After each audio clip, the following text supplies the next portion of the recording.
Breaking news, জনগণের সমস্যাকে নিজের সমস্যা মনে করেই সমাধান করব বলেছেন আমিনুল হক।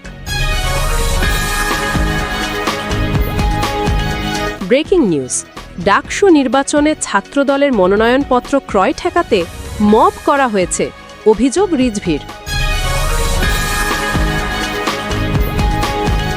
ব্রেকিং নিউজ, মিডিয়াকে বিশ্বাস করা বোকামি মন্তব্য করেছেন সার্জিস আলম। ব্রেকিং নিউজ, নিয়ম মেনে বহিষ্কার করা হয়নি, অভিযোগ মাহিন সরকারের।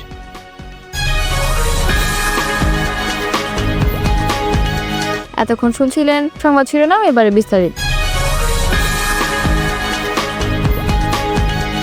ব্রেকিং নিউজ, জনগণের সমস্যাকে নিজের সমস্যা মনে করেই সমাধান করব এমন প্রতিশ্রুতি দিলেন বিএনপির কেন্দ্রীয় ক্রীড়া বিষয়ক সম্পাদক ও ঢাকা মহানগর উত্তর বিএনপির আহ্বায়ক আমিনুল হক। সোমবার সন্ধ্যায় রাজধানীর বাউনিয়াবাদ ডি ব্লকের ৫ নম্বর ওয়ার্ডে স্থানীয়দের আয়োজনে উঠান বৈঠক ও মতবিনিময় সভায় প্রধান অতিথির বক্তব্যে তিনি বলেন, আমি কোনো ক্ষমতায় নেই, তবুও এলাকার সন্তান, ভাই ও রাজনৈতিক কর্মী হিসাবে জনগণের পাশে আছি।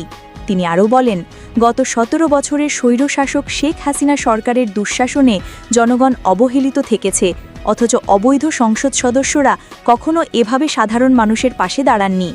আমিনুল হকের প্রতিশ্রুতি, জনগণের তাৎক্ষণিক সমস্যাগুলোর সমাধান তিনি করবেন এখনই, আর বাকি সমস্যাগুলো সমাধান করা হবে ধানের শীষ বিজয়ী হলে আগামী ফেব্রুয়ারি নির্বাচনের পর।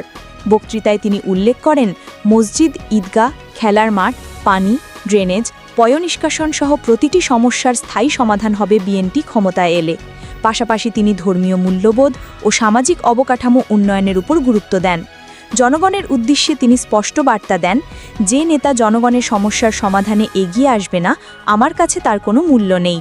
জনগণের জন্য নিবেদিত প্রাণ নেতৃত্বই তিনি চান, এমন দাবি জানান তিনি। এ সময় উপস্থিত ছিলেন ঢাকা মহানগর উত্তর বিএনপির যুগ্ম আহ্বায়ক মাহবুব আলম মন্টু, পল্লবী থানা বিএনপির ভারপ্রাপ্ত আহ্বায়ক কামাল হোসেন খান, সিনিয়র যুগ্ম আহ্বায়ক আশরাফ আলী গাজী, আনিসুর রহমান আবির, মোতালেব হোসেন হাওলাদার, ৫ নম্বর ওয়ার্ড বিএনপি সভাপতি মোহাম্মদ বাদশা মিয়া, সাধারণ সম্পাদক আসলাম রাজি এবং সাবেক সাধারণ সম্পাদক শহীদুল ইসলাম চাঁদসহ স্থানীয় নেতাকর্মী। ব্রেকিং নিউজ, উত্তেজনা ছড়িয়ে পড়েছে স্থানীয় এলাকায়। জনগণ বলছে, আমিনুল হক যদি প্রতিশ্রুতি মতো কাজ করেন তাহলে পরিবর্তনের হাওয়া বইবে আসন্ন নির্বাচনে। ব্রেকিং নিউজ, মিডিয়াকে বিশ্বাস করা বোকামি এমন মন্তব্য করেছেন সার্জিস আলম। সোমবার রাতে সামাজিক যোগাযোগ মাধ্যম ফেসবুকে নিজের ভেরিফাইড আইডিতে দেওয়া এক পোস্টে তিনি এই মন্তব্য করেন।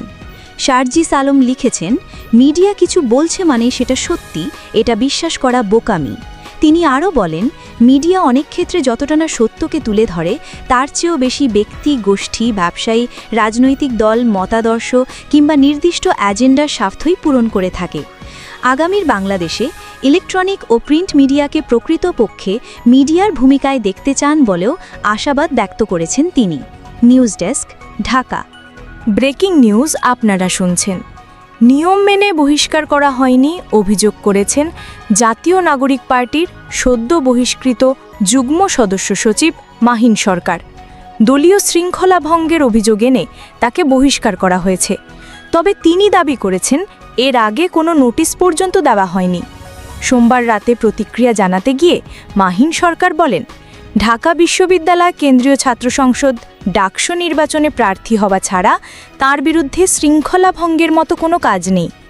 তিনি স্পষ্ট করে বলেন, কোনো অনিয়ম করিনি, দুর্নীতি করিনি, তবুও শৃঙ্খলা ভঙ্গের কথা বলা হলো কেন জানি না।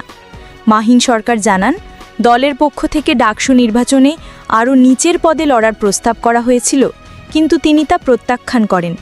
তিনি বলেন, শুধু এনসিপি নয়, কোনো দলের গঠনতন্ত্রেই নেই যে ডাকসু নির্বাচনে অংশ নেওয়া যাবে না। নির্বাচনে অংশ নেওয়ার দৃঢ় সংকল্প ব্যক্ত করে মাহিন আরও বলেন, নির্বাচন করব, পিছিয়ে যাওয়ার সুযোগ নেই। শিক্ষার্থীদের জন্য কাজ করেছি, সাধারণ শিক্ষার্থীরাই আমার পাশে থাকবে। এদিকে গুরুতর শৃঙ্খলা ভঙ্গের অভিযোগে এনসিপির আহ্বায়ক মোহাম্মদ নাহিদ ইসলাম এবং সদস্য সচিব আক্তার হোসেনের নির্দেশক্রমে মাহিন সরকারকে তার পদ ও দায়িত্ব থেকে বহিষ্কার করা হয়েছে। দলটির পক্ষ থেকে জানানো হয়েছে, পরবর্তী নির্দেশ না দেওয়া পর্যন্ত এই বহিষ্কার বহাল থাকবে। দর্শকবৃন্দ, দেখাই যাচ্ছে ডাকসু নির্বাচনকে ঘিরে রাজনীতির উত্তাপ বাড়ছে দিন দিন। বহিষ্কার অভিযোগ আর পাল্টা প্রতিক্রিয়ার মধ্যেই ছাত্র রাজনীতির অঙ্গনে তৈরি হচ্ছে নতুন এক উত্তেজনা। News desk, Dhaka. ডাকসু নির্বাচনে ছাত্রদলের মনোনয়নপত্র ক্রয় ঠেকাতে মব করা হয়েছে এমন বিস্ফোরক অভিযোগ তুললেন বিএনপির সিনিয়র যুগ্ম মহাসচিব রুহুল কবির রিজভী। আজ মঙ্গলবার সকালে স্বেচ্ছাসেবক দলের প্রতিষ্ঠাবার্ষিকীর শ্রদ্ধা নিবেদন অনুষ্ঠানে সাংবাদিকদের উদ্দেশ্যে তিনি বলেন, সারা দেশেই আইন বহির্ভূতভাবে মব করা হচ্ছে। রিজভী আরও বলেন, অবাধ ও সুষ্ঠু নির্বাচন আয়োজনের জন্য অন্তর্বর্তী সরকারকে জরুরি ব্যবস্থা নিতে হবে, যাতে ভোটাররা নির্বিঘ্নে ভোট কেন্দ্রে আসতে পারেন। তিনি সতর্ক করে বলেন, রাজনৈতিক বিবেচনায় নির্ধারিত যেসব ভোট কেন্দ্র বানানো হয়েছে সেগুলো অবিলম্বে বাতিল করে ভোটার বান্ধব কেন্দ্রে রূপান্তর করতে হবে। ফ্যাসিবাদের আমলে তৈরি হওয়া এসব কেন্দ্র উদ্দেশ্য প্রণোদিত এমন অভিযোগও করেন তিনি। প্রসঙ্গত, গতকাল রোববার ডাকসু নির্বাচনকে কেন্দ্র করে উত্তেজনা দেখা দেয়। শেখ ফজিলাতুন্নেসা হলে ছাত্রদলের এক নেত্রী মনোনয়নপত্র তুলতে গেলে বাধা দেওয়া হয়। শুধু তাই নয়, মব তৈরি করে আটকে দেওয়া হয় তাকে, এমনই অভিযোগ তুলেছে বিশ্ববিদ্যালয়ের ছাত্রদল। পরিস্থিতি ঘিরে উত্তেজনা চরমে। এখন জাতির দৃষ্টি নিবদ্ধ নির্বাচনী রোডম্যাপের দিকেই। নিউজ।